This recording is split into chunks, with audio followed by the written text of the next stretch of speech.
Fortunately, we have many treatment options available for dry eye, and the options continue to grow and expand quite rapidly. This is a space where we've seen a lot of growth within the last 10 years, and that's only accelerating there. Treatment options can be simple as lifestyle changes, changing things around you, again, like forced air or keeping humidifiers in your room, things that can drive evaporation and clearing of your tears.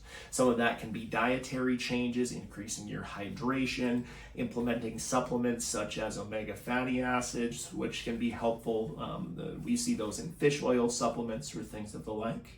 Beyond that, in the office, we'll arrange anything from high quality artificial teardrops to medicated eye drops, eyelid procedures to improve the hygiene of your eyelids, improve the function of your glands, plugging of the drainage system to keep the tears on the eyes longer. We actually have special treatments we can implement further than that, special healing membranes, special eye drops that we can actually derive from your own blood to provide extra healing factors. We have a wide array of options available, and part of what we do during our visits is try and figure out what is going to be the most effective treatment option for both the short and long-term management.